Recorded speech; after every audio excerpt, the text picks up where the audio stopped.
क्योंकि उस टाइम दुश्मन घात लगाए बैठा था और उसका प्लस पॉइंट ये था कि वो लोग हाइट पे थे और अमित और उसकी जो टुकड़ी थी वो नीचे से ऊपर चढ़ रही थी। तो उन्होंने फायर चालू किया। It was I think something 5:30-6 बजे के आसपास की बात है। भगवान का एक शुक्र है कि और किसी जवान को गोली नहीं लगी। अमित और राजवीर दोनों कवर फायर देते हुए उन दोनों ने अपने प्राण न्यौछावर कर दिए। क्योंकि मैंने पेरेंट्स हमारे घर में किसी को नहीं बोला था, ना मेरे हस्बैंड को बोला, ना मेरे पेरेंट्स को मैंने बोला था। ये बात मैंने किसी से शेयर नहीं करी थी, सिर्फ इसलिए क्योंकि मुझे था कि अगर ये बात अगर आउट हो गई तो टूट जाएंगे और इंतजार एक बहुत मुश्किल टास्क हो जाएगा उन लोगों के लिए। आपको कब पता चला कि वो डायरी लिखते थे? क्योंकि मैंने कई सारे आर्टिकल्स में पढ़ा है कि डायरी में उन्होंने काफी कुछ लिखा है। पहले अपनी जान गंवाने वाले लोगों में से थे। एक दिन 2.5 साल का था तब वो सीढ़ी उतर के नीचे आया और मेरी मम्मी को, मतलब नानी को माँ बोलता है बचपन से ही, तो उसने अपने ललाट पे अंकित करते हुए बोला कि माँ देखो मुझे गोली लगी यहाँ पे। इस वीर गाथा की शुरुआत करते हैं 3 मई 1999 से, जब कारगिल में ताशी नामग्याल नाम के एक चरवाहे को ऊंची चोटियों पर पाकिस्तानी सैनिक दिखाई देते हैं। वो आकर के इंडियन आर्मी को खबर देते हैं और भारतीय सेना की ओर से कैप्टन सौरभ कालिया अपने जवानों के साथ ये देखने के लिए कि वहां कौन है, चढ़ाई चढ़ते हैं। 14 मई को वो जाते हैं। 15 मई की शाम को उनसे संपर्क टूट जाता है और फिर उस जो टुकड़ी थी उसकी तलाश में जाते हैं जयपुर के कैप्टन अमित भारद्वाज अपनी टुकड़ी के साथ में। 17 मई की सुबह वो दुश्मनों से लड़ते हुए वीर गति को प्राप्त हो जाते हैं। परमवीर प्रभु श्री हनुमान जी के वो परम भक्त थे, बजरंगबली के। और आज ये मेरा सौभाग्य है कि मैं बातचीत करने जा रहा हूं उनकी बहन सुनीता जी से। हमारे साथ हैं कपशप विद कार्तिक में।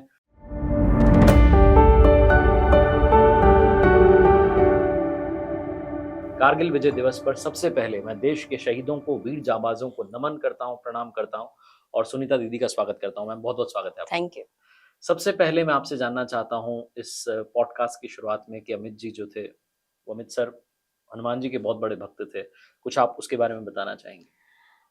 उसका रेगुलर व्रत करना था, ट्यूसडे को व्रत करता था। उसके बाद में जो हमें आके वहाँ के सूबेदार साहब ने बताया हमें कि जब वो पूजा के लिए जब जाते थे, जब वो कारगिल पोस्टिंग हो गए थे क्योंकि वहाँ सारा बर्फ था। तो वैसे फौजियों को अलाउड है कि आप अगर बर्फ है तो आपको नंगे पैर नहीं होना है क्योंकि आपको फ्रॉस्ट बाइट होने का डर रहता है। लेकिन सूबेदार साहब ने यही बताया कि वो वहाँ पे जूते खोल के नंगे पैर ही दर्शन करते थे और उसके बाद में वो वापस जूते पहन के अपने, तो उसको ये चीज़ था कि अगर मुझे भगवान के सामने जाना है तो मुझे एज़ अ भक्त ही वहाँ जाना है। जूते पहन के एक मुझे अपनी फॉर्मेलिटी का वो नहीं करना है, वो उसका मानना था। बिल्कुल। एक चीज़ मैं आपसे जानना चाहता हूँ कि कैप्टन सौरभ कालिया जो कि उनके जूनियर थे, उनकी तलाश में, उस टुकड़ी की तलाश में वो गए थे। पूरा वाक़या आपको याद है, आप बताना चाहेंगी? कैप्टन सौरभ कालिया ने यूनिट जॉइन किया था जनवरी में। उसके जस्ट पहले अमित का कोई एक्सीडेंट हुआ था कमांडोज़ ट्रेनिंग के लिए जाते टाइम, तो अमित से उसकी मुलाकात नहीं हो पाई।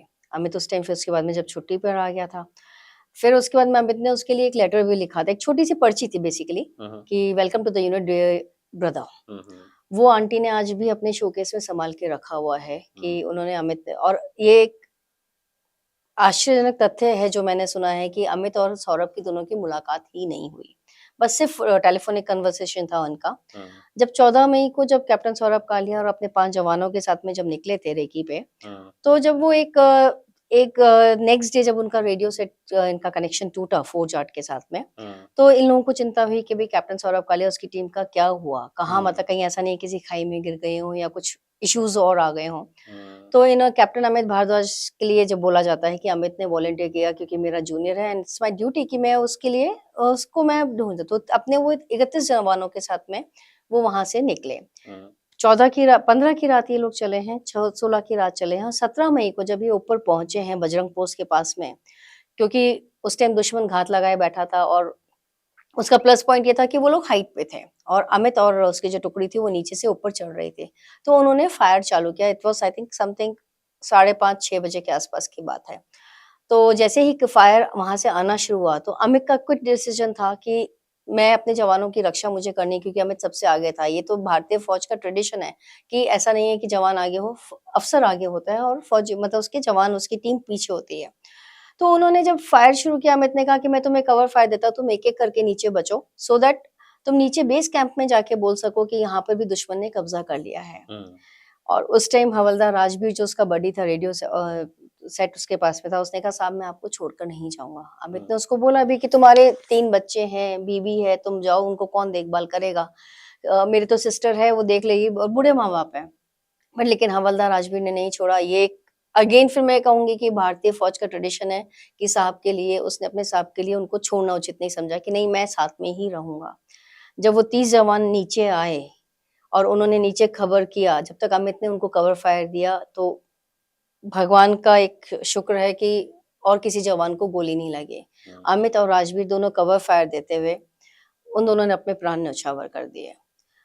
ये 17 मई को ये हुआ है। हमारे पास में 31 मई का लिखा हुआ लेटर 4 जून को हमारे पास में आया था, क्योंकि उस टाइम टेलीफोन का ज़्यादा होता नहीं था, कि उसमें ये लेटर में ये मेंशन था कि अमित 17 मई से मिसिंग है और हम लोग अपनी पूरी कोशिश कर रहे हैं कि वो वहाँ पर जो भी हमें समाचार मिलेंगे आपको जल्दी सूचित किया जाएगा। लेकिन आपके पास में एक टेलीफोन कॉल आई थी जिसने बताया था कि अमित इज नो मोर और अभी कंफर्मेशन आएगी, आप तब तक प्रतीक्षा कीजिए, घर वालों को तैयार कीजिए इस बात को उन तक पहुंचाने के लिए। तो उसके बारे में बताएंगे? ये 4 जून को जो हमारे पास में लेटर आया था, 5 मई को मेरे पास में कॉल आया था, लैंडलाइन पे कॉल था उस टाइम, मोबाइल्स नहीं हुआ करते थे, कि मैं सुनीता दी से बात करना चाहता हूँ। मैंने कहा मैं बोल रही हूँ। तो उसने बोला कि अमित नहीं रहे, और तो मैं इट वाज़ अ शॉक, मतलब मुझे लगा कोई मज़ाक कर रहा है, किसी को मिसिंग न्यूज़ का पता पड़ा है तो मज़ाक कर रहा है। तो मैंने कहा आप ये कैसे कह सकते हो? कहते हैं हम दूर से बॉडी देख रहे हैं बट उठा नहीं पा रहे हैं। मैंने कहा ऐसा क्यों? तो कहते हैं वहाँ कंटीन्यूअस फायर है, तो हम और किसी जान के साथ में हम रिस्क नहीं ले सकते इस चीज़ का। फिर मैंने ये बात पापा, क्योंकि रिज़र्व बैंक में उस टाइम जॉब में थे, उन्हीं के वहाँ पे एक security officer major Mudgil uncle थे। उनको मैंने कॉल किया, मैंने कहा अंकल ऐसे-ऐसे बात है। उन्होंने कहा बेटा तो मैं चेक करता हूँ, और उन्होंने अपने सोर्सेज़ के थ्रू ये चीज़ चेक किया। उन्होंने कन्फर्म किया कि हाँ, इट्स अ कन्फर्म न्यूज़ कि अमित इज़ नो मोर। जब मैंने उस ऑफिसर को जिसका कॉल आया था, मैंने उससे पूछा भई तुम मुझे बता रहे हो, व्हाट नेक्स्ट? तो कहता है मैम हमें ये नहीं पता है कि हम बॉडी कब रिकवर कर पाएँगे, युद्ध कब खत्म होगा, क्योंकि तब तक युद्ध की घोषणा हो चुकी थी। तो उनका ये था कि कब बॉडी रिकवर होगी, हो सकता है महीना लगे, 2 महीना लगे। तो किसी डेड बॉडी का इंतज़ार करना एक घरवालों के लिए वास्तव में बहुत मुश्किल है। आप इस इंतज़ार में, इस आशा में इंसान जी सकता है, हो सकता है शायद खाई में ही गिर गया हो सकता है घायल अवस्था में उसको फर्स्ट एड मिल जाएगी, हो सकता है उसको शायद वो प्रिज़नर ऑफ वॉर बन गया हो।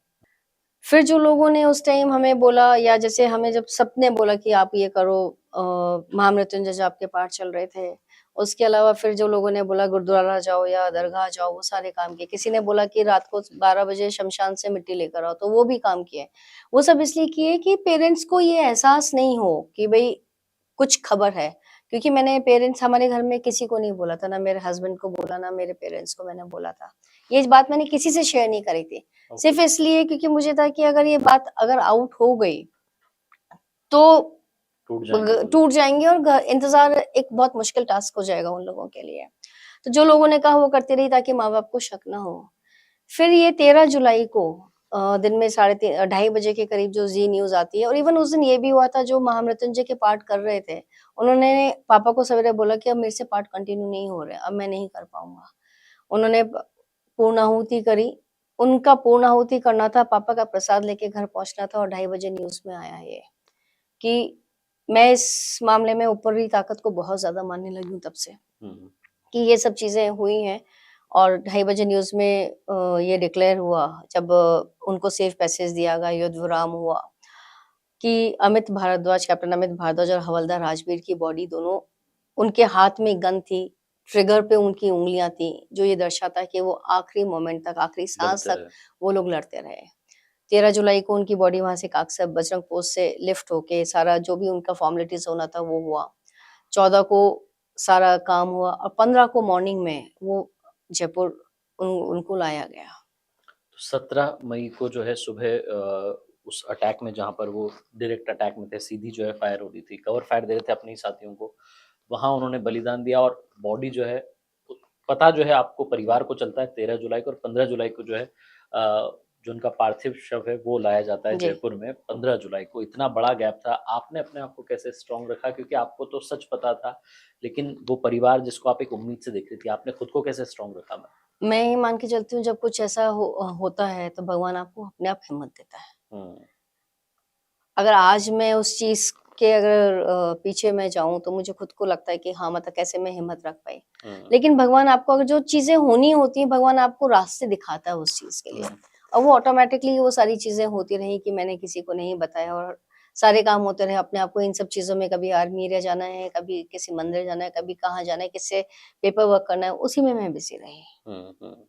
बजरंग पोस्ट थी, बजरंग बली जी के भक्त थे और जो आए थे 15 जुलाई को उनके उनकी जो यूनिट थी उससे जो साथी आए थे उनके नाम में भी राम आता है, अगर आप याद करें। लोकराम साहब थे, हाँ। लोकराम साहब थे और मुझे तो ये भी बताया गया है कि मतलब अब कितनी सच्चाई है कि ये पोस्ट भी बजरंग पोस्ट उसके नाम पे रखी गई थी, उसने रखी थी। कि एक पोस्ट था कि इसका कुछ और नाम चल रहा था तो कि हम इसको बजरंग पोस्ट करते हैं क्योंकि 4 जाट जाट रेजिमेंट जो है वो भी एक बजरंगबली के भक्त हैं ये लोग भी। तो इनकी मान्यता है उसकी, तो इसलिए उनका ये बोला जाता है कि वो शुरू से ही इसका ये चीज़ें थी। हुँ, और जब 15 जुलाई को जब पार्थिव देह इनकी यहाँ आई, हुँ, वहाँ से एयरपोर्ट से घर लेकर आए। हुँ, लोगों का, जयपुर के लोगों का जो हुजूम था, जो सपोर्ट मिला था, आज भी मुझे इस चीज़ पे फ़क्र है कि मैं जयपुर में रहती हूँ और मुझे जयपुर के वासियों का मुझे पूरा सपोर्ट मिला। घर के बाद में फिर यहाँ से बॉडी उनकी लेके गए इसमें अल्बर्ट हॉल में, वहाँ 3 घंटा रखी गई। पूरा जयपुर शहर बंद था, पूरा मार्केट बंद था। लोग क्यू में थे आखिरी दर्शन करने के लिए। और कुछ लोगों की ये शिकायत रही कि वहाँ पे अल्बर्ट हॉल पे ज़्यादा देर के लिए नहीं रखा गया है क्योंकि कुछ लोगों को बाद में पता पड़ा, वो तो वो पहुँच नहीं वहाँ पाए। पे पहुँच नहीं पाए। हुँ, वो वहाँ दर्शन नहीं कर पाए, फिर उसके बाद में वहाँ से पूरा काफ़िला जो अल्बर्ट हॉल से निकला और एक मालवीय नगर में नगर निगम का पार्क है, वहाँ हुँ, पे उसके लास्ट राइट्स हुँ, किए गए। हुँ। वहाँ पे भी हज़ारों की संख्या में टंकी पर उस आधी झूलती उस बिल्डिंग पर पूरा मैदान लोगों के उससे भरा पड़ा था। वो जो स्मारक है वहाँ जी। आपके पूज्य पिताजी जो हैं वो सुबह-शाम अगरबत्ती करने के लिए जाते हैं और अब तो उम्र हो गई तो आप उन्हें लेकर के जाती हैं, ये रिचुअल चला आ रहा है तब से? ये बिल्कुल रिचुअल तभी से चला आ रहा है क्योंकि उस टाइम जब वहाँ फ्यूनरल हुआ, उसके तकरीबन 6 महीने के अंदर-अंदर वहाँ पे वॉर मेमोरियल बन गया था, उसका हुँ, मेमोरियल बन हुँ, गया था। हुँ, कुछ डेफ़िनेटली मुझे इसकी जाट रेजिमेंटल सेंटर ऑफिसर्स की सहायता लेनी पड़ी क्योंकि थोड़ा-सा काम डिले हो रहा था। हुँ, तो बहुत जल्दी बन गया था, तब से वो दिन है और आज का दिन है, डेली वहाँ पे सुबह और शाम अगरबत्ती सफाई की जाती है, अगरबत्ती लगाई जाती है। अगर हम लोग जयपुर शहर में नहीं प्रेज़ेंट होते हैं, तो हमारे ही मतलब कोई भी घर का सदस्य, पेट्रोल पंप से सदस्य, कोई ना कोई जाके वहाँ ये काम ज़रूर कर कर आता है। बिल्कुल। मैं आपसे जानना चाहता हूँ कि वॉर पर जाने से पहले ना अपनी फैमिली के लिए चिट्ठी लिखते हैं, जो सैनिक होते हैं, जो अधिकारी होते हैं सेना में। कोई ऐसी चिट्ठी थी जो स्पेसिफिकली आपके लिए लिखी गई थी? आपको कब पता चला कि वो डायरी लिखते थे? क्योंकि मैंने कई सारे आर्टिकल्स में पढ़ा है कि डायरी में उन्होंने काफ़ी कुछ लिखा है। डायरी का हमें मतलब एज़ सच क्योंकि हमें आदत थी कि डायरी लिखने की, लेकिन कभी किसी ने किसी की पढ़ी ही नहीं। मतलब अच्छा। ऐसा कभी नहीं ध्यान दिया। हुँ, जब उसका सामान आया, जो सामान में जब हमने खोला तब उसमें डायरी के उसके मतलब पता पड़ा कि वो एग्ज़ैक्टली हुँ, जब वो 20 साल का था तब उसने क्या लिखा? डॉ एक नॉवल पढ़ा था गॉडफ़ादर। हुँ, तो उसकी इच्छा दिली तमन्ना थी कि मैं मिशेल बनना चाहता हूँ, गॉडफ़ादर हुँ, बनना चाहता हूँ। बट ही सेड हुँ, कि उसका मतलब है I want to be one man army कि मैं हुँ, अपनी देश में जो कुरीतियाँ हैं या जो भी बुराइयाँ हैं। जो बुराइयाँ हैं हुँ, उसके लिए मैं लड़ाई करूँ और मैं उसके लिए या तो मुझे एक आईएएस ऑफिसर बनना होगा या मुझे फौज में जाना होगा सो दैट मैं मेरे देश की उन्नति के लिए, देश की रक्षा के लिए कुछ कार्य कर सकूँ। हुँ, हुँ। एक मैं डायरी के अंश पढ़ रहा था जिसमें शिंगो नदी के किनारे बैठ कर के उन्होंने बहुत ही खूबसूरत मानवता को लेकर के अपनी बात लिखी कि एक नदी है, प्रकृति है, जो सबके लिए है, लेकिन क्या पता कि इस किनारे वाले, उस किनारे वाले जो हैं आपस में दुश्मन बने हुए हैं। क्या था अगर आपको याद आता है? ये 2 अक्टूबर 1998 का लिखा हुआ है। न जाने क्यों एक सुकून सा लगता है, अकेले मीलों दूर सबसे तन्हा बैठना। सामने पर्वत श्रृंखला के मस्तक को चूमता बर्फ का मुकुट, किनारों को सहलाती बहती हुई इठलाती शिंगो नदी। न जाने अपने आप में कहानी कितने किस्से कहानी समेटती आ रही है। पड़ोसी देश से आती इस नदी ने कितने ही घटों के घड़ों को छुआ होगा। वजू के लिए कितने ही हाथ पांव मुख इस नदी के जल से पाक हुए होंगे। फिर भारत में प्रवेश कर अनेक हाथों ने प्रातःकाल अंजलि में इसी जल को लेकर सूर्य नमस्कार किया होगा। क्या यह अबोध नदी जानती है कि परम पिता परमेश्वर को ले जाने वाले ये विभिन्न धर्मों के रास्ते, जो उसके जल का उपयोग विभिन्न विधि के लिए करते हैं, एक दूसरे की जान के पीछे पड़े हैं। हुँ, लेकिन नदी तो माँ का स्वरूप है, उसकी प्रकृति तो निर्मल बहते रहना है। बेखबर अबोध प्रकृति कि उसके जल का उपयोग सूर्य नमस्कार के लिए हो रहा है या वजू के लिए। उसे तो अपनी नियति विशाल समुद्र में मिलना है। सरहद के उस पार भी शायद कोई तन्हा अकेला भाई बैठा होगा मन में ऐसा ही कुछ विचार लिए हुए।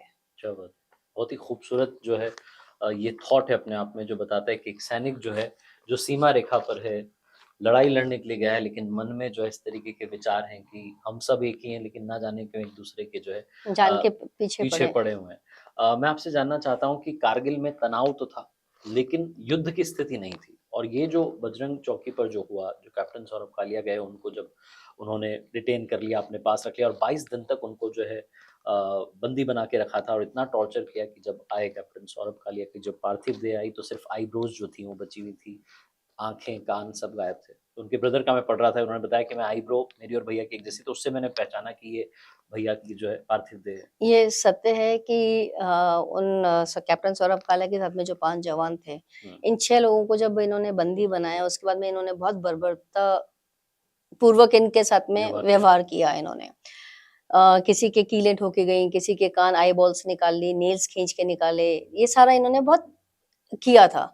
सौरभ को भी वैभव ने जो छोटा उसका ब्रदर वैभव है, वैभव ने उसको उसके आईब्रो से ही पहचाना था। हुँ, अब आप इससे ज़्यादा और क्या बोलिएगा कि उसका फर्स्ट सैलरी चेक भी नहीं आया था सौरभ का। उसने यूनिट जनवरी में जॉइन किया था और उसका इस तरीके से ये हुआ। तो एक माता-पिता के लिए बहुत दर्दनाक स्थिति है इस चीज़ को सहन करना और वो अंकल आज भी इस चीज़ के लिए जो उन्होंने 99 में केस फाइल किया था जेनेवा समझौता के तहत जो एक हमारी वो बनी हुई है संधि जो बनी हुई कि वॉर हमें प्रिज़नर को लेके उसको कि उसके आज तक हम उस चीज़ का जस्टिस निष्कर्ष नहीं निकल पाए। मतलब जस्टिस की चाह में। कितनी सरकारें आई और चली गईं बट लेकिन उनको अंकल को आज तक जस्टिस नहीं मिला इस चीज़ के हुँ, लिए। हुँ। और कैप्टन सौरभ कालिया ही वो थे जिनकी टुकड़ी को और जिनको ढूँढने के लिए कैप्टन अमित भारद्वाज गए थे। मैं ये कह सकता हूँ कि जो कारगिल की ये जो पूरी गाथा रही, इतने शहीद हुए हमारे जाँबाज़, उनमें प्रथम शहीद थे कैप्टन अमित भारद्वाज। आप ये चीज़ कह सकते हैं क्योंकि कैप्टन सौरभ कालिया क्योंकि अमित और हवलदार राजबीर इन दोनों का 17 मई को हुआ था और कैप्टन सौरभ कालिया की जो इन्होंने इनको टॉर्चर किया है जो इनको 22 दिन तक। और 22 दिन तक उसके बाद में 9 जून को इनकी बॉडी हैंडओवर करी थी। तो हुँ। इस हिसाब से हम ये भी मान सकते हैं कि अमित और हवलदार राजबीर पहले अपनी जान गँवाने वाले लोगों में से थे। अब मैं आपसे इस कहानी के दूसरे पार्ट की तरफ आना चाहता हूँ। आपकी माताजी कहती हैं कि मेरा जो दोहिता है कुशाग्र यानी आपके जो बेटे हैं, वो कैप्टन अमित भारद्वाज का रीइन्कार्नेशन है, पुनर्जन्म है। उनसे जब मेरी बात हुई तो वो कुछ ऐसी घटनाएँ बताती हैं, जो भरोसा दिलाती हैं कि अमित जी ने ही दोबारा जो है जन्म अच्छा। लिया। आप थोड़ा-सा मुझे बताना चाहेंगी, आपको भी कब ये भरोसा हुआ कि अमित वापस आ गया हमारे घर में? जब अमित का हुआ था उसकी श्रद्धांजलि बैठक जिस दिन थी थर्ड डे की जब बैठक थी, तो उस दिन मुझे क्यों नहीं पता नहीं अचानक से मुझे लगा कि नहीं आई शुड हैव कि मेरी 2 डॉटर्स थी उस टाइम, एक सेकंड स्टैंडर्ड में थी और एक प्रेप में थी। तो मुझे था कि नहीं अब ये लाइक ये बच्चियाँ बड़ी हो जाएँगी, अपनी पढ़ाई में बिज़ी हो जाएँगी, मैं काम में बिज़ी होंगी। मेरे पेरेंट्स क्या करेंगे? आपस में कितनी बात करेंगे, कितना टीवी देखेंगे, शून्य दीवारों को ताकेंगे। हुँ, तो मुझे लगा कि नहीं एक वो जो हम कहानियों में पढ़ते आ रहे हैं कि पुनर्जन्म हुआ था, मैंने कहा अगर मेरे दिमाग में आया है तो then we plan for this. भगवान का आशीर्वाद रहा कि बेटा हुआ और जब वो हुआ तो वो अमित का ही कॉपी था। Exactly same colour, same features, same marks also. हुँ, जिसने अमित का बचपन देखा था उसने भी यही बोला कि अमित लौट कर आया है। कुशाग्र जब 2.5 साल का था तो वो चेयर पे खड़ा होके किस बच्चे को पता होता है कि क्या क्लिफ है, क्या वैली है? क्योंकि हमारे हुँ, यहाँ फौजी बैकग्राउंड तो है नहीं कि पापा हुँ, बैंकर थे। हुँ, ना ननिहाल में, ना ददियाल में कोई भी फौजी नहीं है। हुँ, तो वो चेयर पे खड़ा होके अपनी बहनों को सिखाता था कि ये क्लिफ है और ये वैली है। इस रास्ते हुँ, से जाना है, इस रास्ते से नहीं जाना है। एक दिन 2.5 साल का था तब वो सीढ़ी उतर के नीचे आया और मेरी मम्मी को मतलब नानी को माँ बोलता है बचपन से ही। तो उसने अपने ललाट पे अंकित करते हुए बोला कि माँ देखो मुझे गोली लगी यहाँ पे। अच्छा। तो मम्मी ने बोला कि तेरे को मक्खी मच्छर ने काटा होगा। कहता नहीं माँ देखो मुझे यहाँ गोली लगी कि किसने मारा तेरे को? कहता हुँ, है वो गंदे लोग हैं ना उन्होंने मुझे मारा। फिर वो चला गया। तो मम्मी ने मुझे डाँटा भी कि क्यों तुम इससे गोलियों की और इससे बात करते हो? मैंने कहा हमने तो कभी बात ही नहीं करी इस चीज़ के बारे में। जैसे एक दिन आया कहता है माँ मैं अन्नू हूँ, क्योंकि हम अमित को अन्नू बोलते थे, हुँ, कि मैं अन्नू हूँ, आपको कोई भी काम हो, आप मुझे बता देना मैं आपका काम आके करूँगा। इवन ऐसे जैसे एक दिन वो रीइन्कार्नेशन का ये कि अमित अपनी बुआ को नाम से बुलाता था कई बार फ़ोन पे। अच्छा। हमारी छोटी बुआ है उनका नाम कांता है तो उनको बोलता था और कांता क्या हाल है? हुँ, सेम चीज़ एक बार बुआ का फ़ोन आया अमित के बाद में तो उन्होंने बोला कन्नू से बात करा दो, कुशाग्र से बात करा दो। तो जैसे ही कुशाग्र ने फ़ोन उठाया, कुशाग्र फ़ोन उठाता ही कहता है और कांता क्या हाल है? बुआ के उसी टाइम आँसू छूट गए कहते हैं कि मतलब कई ऐसे दास्तान मतलब ये चीज़ें हुई हैं। अमित जब साल भर का था वो गिरा, उसको लेफ्ट आईब्रो पे कट था। हम्म कुशाग्र साल भर का था, वो गिरा, उसको उसी लेफ्ट आईब्रो पे वहीं पे कट है। हम्म और फौजी व्हीकल्स उसको बचपन से बहुत फैसिनेट करते थे। हम्म आगे बैठना है तो आगे बैठना है मुझे, तो क्योंकि लेडीज को आगे बैठना अलाउड नहीं होता है, मतलब नहीं, फौजी व्हीकल्स में नहीं बैठते हैं। तो हम्म मेरे लिए एक ब्रिगेडियर साहब जब उस टाइम आए हुए थे, उन्होंने मेरे लिए गाड़ी चलाई, नहीं तो इनके ड्राइवर्स होते हैं। हम्म ब्रिगेडियर साहब ने गाड़ी चलाई कि नहीं मैम आप आगे बैठिए, और कन्नू मेरी कुशाग्र मेरी गोद में बैठा कि नहीं उसे आगे बैठना है। ये सेड कि नहीं मैं एक फौजी हूँ, मैं मुझे आगे बैठना है। तो ये सारी चीजें हैं जो बचपन में उसकी थी। धीरे धीरे विद टाइम उसका हुआ। जब वो 6 महीने का था तब तक पैदा होने के बाद में 5 साढ़े 5 वाला वो टाइम होता था कि वो फफक के एकदम से उठ के रोता था। मैं उसको वॉश बेसिन पे लेके जाती थी, उसके मुँह पे छींटे मारती थी, तब वो रोता था। And that was the time जब अमित वाज़ हिट बेसिकली। तो 17 17 मई मई को की जो वो सुबह। जिसको उसको बुलेट इंजरीज़ हुई थी, जो जो टाइम उसको था 17 बेसिकली। 17 गोलियाँ उसको लगी थी उस दिन। तो जो उसको फॉरहेड पे भी थी, तो हम्म वो था उसको। मैं आपसे अब जानना चाहता हूँ मैम कि बचपन के बारे में आप कुछ बताना चाहेंगी? कैसे ड्रीम्स थे उनके? क्या वो बनना चाहते थे? जब वो छोटा था, मुझे तो इतना नहीं आइडिया, लेकिन जैसा मम्मी बताती हैं कि हवाई जहाज़ उड़ते देखा तो उसको लगता हवाई जहाज़ बहुत ऊँचा है, तो मतलब ऊँचाई पे हुँ, जाने वाली एक इच्छा, तमन्ना थी उसकी। हुँ, तो कहता था मैं पायलट बनूँगा। हुँ, फिर उस टाइम मिसेज़ गांधी का बहुत नाम था, तो कहता मैं मिसेज़ गांधी बनूँगा, कि मैं इंदिरा गांधी बनूँगा। हुँ, फिर फाइनल उसका एक जो वर्डिक्ट था वो लास्ट था कि मैं भगवान बनूँगा, क्योंकि सब उनके आगे सिर झुकाते हैं। हेल्पिंग हैंड वो शुरू से सबका था, चाहे वो रिक्शा, अपने स्कूल के रिक्शे वाले बाबा को कपड़े देने हों, या हुँ, किसी को कैसी हेल्प करनी हो। जैसे एक बार राजस्थान कॉलेज के सामने जब वो पढ़ रहा था, तो किसी का एक्सीडेंट, मतलब किसी को मिर्गी का दौरा आया। हुँ, एज़ अ रूटीन पब्लिक तमाशा देखने के लिए भीड़ बढ़ा के खड़ी हो गई। उसने बोला कौन मुझे हेल्प करेगा? तो एक हुँ, लड़का आ गया है, कहता है मैं आपको हेल्प करता हूँ। हुँ, उसने हेल्प करी और उसके बाद में वो बहुत अच्छे दोस्त बन गए। हुँ, तो इस तरीके से उसका हेल्पिंग एंड, एक बार एक्सीडेंट व्यक्ति जिसका हुआ था उसको घर पे उठा के लेके आ गया, उसको हेल्प, मतलब फर्स्ट एड दिया। पापा जब बैंक से लौटे, उन्होंने पूछा कि भई कौन है ये? पापा के साथ में उनके एक साथी भी थे। तो उन्होंने कहा कि तू ऐसे उठा लाया, कल को पुलिस केस बन गया तो? वो अंकल बोले। तो कहता है अंकल आप एक चीज़ बताइए, अपने घर में से किसी का एक्सीडेंट हो जाए और हमें फर्स्ट एड नहीं मिले, तो अपने को कैसा महसूस होगा? तो उसको शुरू से ये सब चीज़ें थी। उसने अपनी डायरी में भी ये सब चीज़ें लिखी थी कि आप जो करना चाहते हो, आप वो करो। किसी को एहसास मत होने दो, किसी को बताओ मत। आपका कर्म अपने आप ही उस चीज़ को बिल्कुल, बताएगा। बिल्कुल, बिल्कुल। एक चीज़ और आखिरी में आपसे जानना चाहता हूँ कि आपने कहा कि वो पहले जो है प्लेन देखते थे तो सोचते थे कि ऐसा कुछ बन जाऊँ, फिर लगता था कि मिसेज़ गांधी का आपने कहा, फिर लगता भगवान ही बन जाऊँ। भगवान के परम भक्त थे हनुमान जी के और अमर ही हो गए वो। मैं आपसे ये जानना चाह रहा हूँ कि जब उन्होंने बताया कि मुझे अब आर्मी में जाना है, जो कॉन्शियस डिसीज़न आदमी लेता है कि ये मुझे करियर में करना है, उन्होंने कहा मैं फ़ौज में जाना चाहता हूँ। आप सब लोगों का क्या रिएक्शन था और उन्होंने कैसे डिसाइड किया था बेसिकली कि इंडियन आर्मी में जाना है? हमारी कॉलोनी में एक अंकल रहते थे, कर्नल चतुर्वेदी, प्लस एक हमारे डॉक्टर अंकल हैं जो मतलब एज़ अ कैप्टन रिटायर, और मतलब डॉक्टर अंकल से उनका उसका बहुत ज़्यादा अटैचमेंट था। हुँ, एज़ अ फैमिली डॉक्टर ही मानिए उनको हमारा। हुँ, हुँ, तो वो उन्हीं से ज़्यादा बात करता था, हमसे इस बारे में उसने बात नहीं करी। पापा क्योंकि बैंकर थे, या फिर उनकी इच्छा थी कि या तो तुम पीईटी, पीएमटी दे लो, उस टाइम ये 2 मेन एग्ज़ाम्स होते थे। हुँ, बैंक के एग्ज़ाम्स दे लो, लेकिन उसने कहा नहीं। हुँ, उसने दिया, पेरेंट्स ने उसको रोका नहीं, क्योंकि हुँ, उन्होंने कहा जहाँ तुमको संतुष्टि मिलती है, तब उसने एक लेटर में लिखा भी था जब वो अपनी ट्रेनिंग करा था, कि मुझे लगता है मैं सही जगह आ गया हूँ। हुँ, उसका ये चीज़ मानना था। इवन जब वो फर्स्ट पोस्टिंग के बाद में, क्योंकि 4 जाट रेजिमेंट में अ, उसको यूनिट मिली थी 4 जाट, तो फर्स्ट पोस्टिंग इनका पिथौरागढ़ था, उसके 8 महीने बाद ये लोग कारगिल काक से मूव कर गए थे। तो वहाँ उसके साथ में 3 इंसिडेंट्स हुए थे। हुँ, 3 बार, 2 बार तो वो वहाँ से पाकिस्तान से कुछ आया, उसका पिन नहीं खुला, 1 बार तो वो बच गए। तो उसने कहा कि अगर पिन खुल जाता तो हमारी बॉडी के चीथड़े हो जाते हैं। हुँ, आपको चिमटी से लेके ढूँढना पड़ता। उसने ये चीज़ मतलब लेटर में मुझे लिखी लिखिए। थी। हुँ, उसके बाद में सेकंड टाइम वो वहाँ जैसे आवाज़ आई, वो लोग बंकर में भागे, बच गए। हुँ, तीसरी बार जब वो कमांडोज़ ट्रेनिंग पे जा रहा था, तो उसका ट्रक 40 फीट गहरी खाई में गिर गया था। हुँ, तो उसमें 22 लोग थे, 8 एट द स्पॉट डेथ हो गई थी और बाकी कुछ लोगों को चोट आई थी। इसके पीठ पे क्योंकि एक और ड्राइवर सीट पे था, तो पीठ पे इसके बैटरी एसिड था, जल गया था बैटरी एसिड से थोड़ा बहुत ये, तो ये हॉस्पिटलाइज़ था।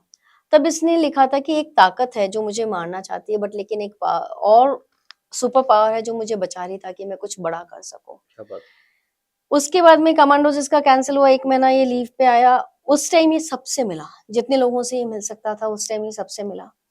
जो लोग कहते हैं कि जब कभी बात होती है, "अरे! वो तो लास्ट टाइम हमसे भी मिलकर गया था।" बहुत लोगों ने ये चीज़ बोला। हुँ, 4 मार्च को जब वो दोबारा कमांडोज़ पे जा रहा था मार्च में, तो 4 मार्च जो उसका बर्थडे आता है, उस दिन वो इंडिया गेट पे था। हम्म, तो वहाँ अपने मेरे एक ब्रदर है संजीव, उसको बोला संजू भैया मेरा नाम यहाँ लिखा होगा। संजू ने मज़ाक में बोला कि तू क्या पुनर्जन्म पिछले जन्म की बात कर रहा है, क्योंकि यहाँ वर्ल्ड वॉर 2 के और 1947 हीरोज़ के नेम्स है यहाँ पर। हम्म, तो उसने कहा नहीं संजू मेरा मेरा नाम लिखा होगा। कौन विश्वास कर 2 महीने बाद में करामत ऐसा है। कुछ होगा और हम्म, उसके 20 साल बाद में वहाँ नेशनल वॉर मेमोरियल मेमोरियल बनेगा बनता है, जहाँ पे नाम उसका लिखा नाम होगा। लिखा होगा, उसका और बाकी और 26,000 लोगों में उसका नाम इंक्लूड होगा। राइट। एक चीज़ और मुझे याद आती है कि लद्दाख से माताजी ने कहा था आपकी कि कुछ सामान लेके आना है, और वो सामान तो आया, लेकिन वो तब आया जब पार्थिव देह जो है हुँ। कैप्टन अमित भारद्वाज जी की 15 जुलाई को आपके पास में आई। क्या बातचीत थी वो? मम्मी ने उसको बोला कि भई लोग मुझे कहते हैं कि लिए में बहुत अच्छा सामान मिलता है डेकोरेशन हुँ, का। हुँ, तो उसने कहा ठीक है मैं लेकर आऊँगा। फिर हुँ, बात हुई तो कहे कि हाँ, मैंने लाके रख लिया है। पूछा क्या? तो कि नहीं मेरा आएगा जब आप देखना कि देखना क्या हाँ। चीज़ है, क्योंकि ही कुडन्ट एक्सप्लेन कि भई क्या चीज़ है। हुँ, वो आया but as a Amit physically present वैसे नहीं था, हुँ, लेकिन उसके सामान के साथ में वो आया। हुँ, हुँ, बिल्कुल। आखिरी में मैम जो देखने वाले हैं, जो हमारे देश के वीर जवान हैं, उनको आपकी ओर से क्या मैसेज होगा? क्या कहेंगे आप? जो वीर जवान जो फ सरहद पे लड़ रहे हैं, हुँ, उनके लिए तो मेरा ये है, हिम्मत रखिए, हम सब आपके साथ में हैं। हुँ, और फ़ौज देखा जाए तो किसी भी मौत का कारण नहीं होती है, हुँ, क्योंकि हम आप ये मान के चलिए रोड एक्सीडेंट्स भी होते हैं, बीमारी से भी बच्चे जाते हैं, मतलब यंग एज में हुँ, जाते हैं, ऐसा हुँ। नहीं है, जाना सबको है। जाना सबको है। लेकिन जो नाम और सम्मान और जो हमें आप इन लोगों का है, हुँ, वो एक उससे बड़ा और कुछ नहीं है। और आखिरी में जो देश की जनता है, उनको आप क्या मैसेज देंगे? देश की जनता के लिए मेरा यही मैसेज होगा कि वो जो फ़ौजी वहाँ डटा हुआ है, वो आज अपने वार, त्योहार, अपने घर की खुशियाँ इवन कितनी वो शादियाँ मिस करता है, कितने त्योहार वो मिस करता है। परिवार वाले भी उसको त्योहारों पे मिस करते हैं। हम सारा एक परिवार एकत्रित होके अपना त्योहार मनाता है। तो इसी चीज़ पे मैं एक अमित ने डायरी में भी लिखा था, जो मैं एक चीज़ वो बताना चाहूँगी। आज दीपावली है, रोशनी का प्रतीक, असत्य पर सत्य की विजय का प्रतीक। घर से मीलों दूर इन बर्फीली पहाड़ियों में कड़ाके की ठंड में जो जान से सरहदों की सुरक्षा में डटे मेरे बहादुर साथी, हर्षण वादियों में गूंजती आरटी फायर की आवाज अपनी हथियार पर डटे बहादुर जाट और बर्फ में खड़ा चौकस संतरी। दुश्मन के हर फायर का दुगने जोश से जवाब देते हुए पर मन कहीं और भटक रहा है। मानस पटल पर रह रहकर उभर आती है छत के मुंडे पर वह सैकड़ों दियों की कतार। घर के आंगन में इठलाती चक्री, खुशियों के रंग बिरंगे इंद्रधनुष लुटाती वो फुलझड़ियां और आह्लादित करता रोशनी का फव्वारा छोड़ता अनार।